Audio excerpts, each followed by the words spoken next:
Le Grand Matin Sud Radio. La vie en vrai. La vie en vrai. Et la vie en vrai qui s'intéresse ce matin, aux animaux de compagnie. Les animaux de compagnie. Bah oui, nous sommes avec Jacques-Charles Fonbonne, président de la SPA, qui est avec nous. Bonjour. Bonjour. Bon, 70% quasiment des Français considèrent leur animal de compagnie comme un membre de la famille. Est-ce qu'il faut donner plus d'importance à nos animaux domestiques ? Il y a des projets effectivement actuellement autour de ça. Par exemple, créer des jours de congé en entreprise après le décès d'un animal de compagnie. Ça fait partie de certains projets. Comment voyez-vous les choses aujourd'hui, vous de votre côté, Jacques-Charles Fonbonne ?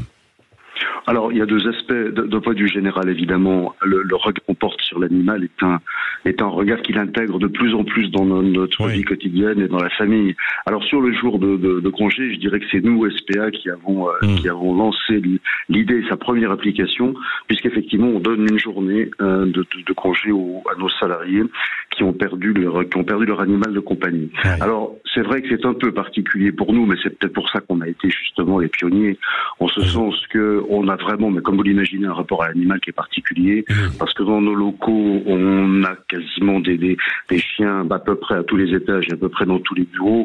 Donc les gens qui viennent à l'SPA ont évidemment et heureusement une tournure particulière, un regard particulier sur l'animal. Et après, il y a cette question, est-ce qu'il faut le faire au niveau national ? D'ailleurs, il y a eu un plan national, il y a en ce moment un plan national pour améliorer le bien-être des animaux.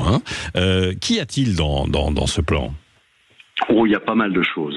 Il y a la création d'un comité interministériel avec des associations, avec des partenaires, des collectivités territoriales, qui va réfléchir, donc sous l'égide de l'exécutif, ministère de la Justice, ministère de l'Intérieur, ministère de l'Agriculture, à améliorer évidemment la condition animale, mais on va dire dans tous les secteurs où l'homme intervient avec l'animal de compagnie. On est centré là sur l'animal de compagnie. Oui, absolument. Ouais, absolument. Ouais. Alors, oui, on se réjouit vraiment de cette initiative.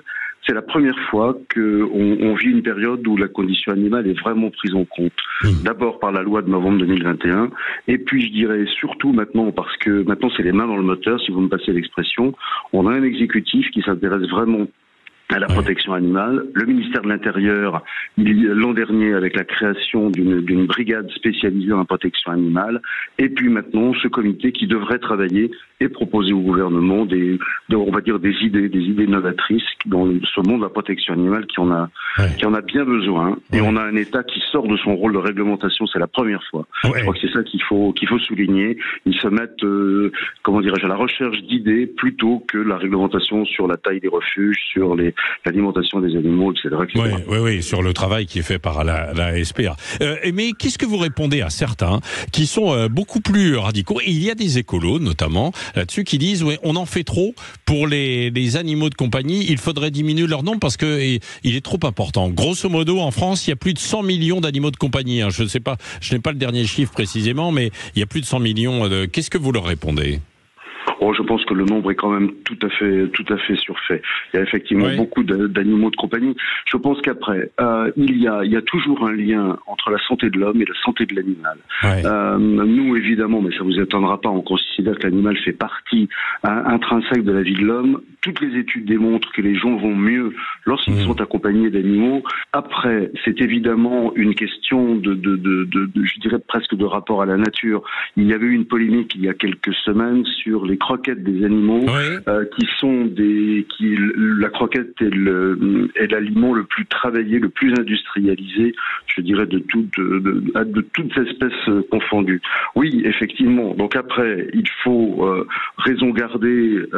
C'est une question de mesure en toute chose. Effectivement, peut-être que le nombre d'animaux domestiques ne peut pas croître de façon infinie, mais et surtout, c'est une question de l'animal dans la ville, c'est une question d'animal dans la famille.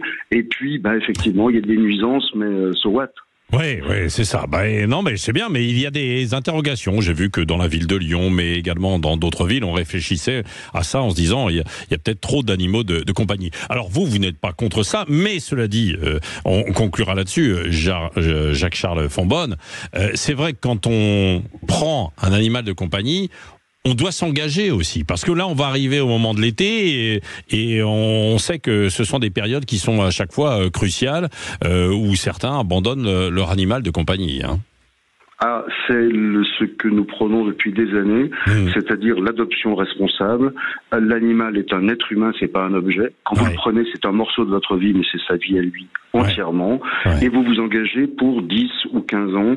Chaque fois que des gens viennent, des familles viennent chez nous pour adopter les animaux, on leur fait remplir un questionnaire.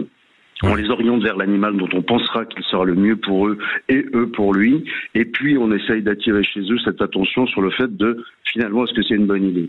Lorsque tout le monde en est convenu, à ce moment-là, ils partent avec l'animal et on a très très peu de retours d'adoption. Donc, on est convaincu, mais beaucoup d'associations aussi le font comme nous, que c'est la bonne méthode. Dans les dispositions de ce nouveau comité qu'on évoquait à l'instant, le gouvernement veut mettre en place un parcours d'adoption. Bon, c'est quelque chose auquel il faut réfléchir pour pas que ce soit une usine à gaz, mais ça répond à votre question. C'est un parcours parce qu'on s'engage vis-à-vis d'un être vivant, vis-à-vis d'un animal. C'est surtout pas un jouet. Oui, absolument. Merci Jacques-Charles Fonbonne, président de la SPA, d'avoir été avec nous en direct ce matin sur Sud Radio.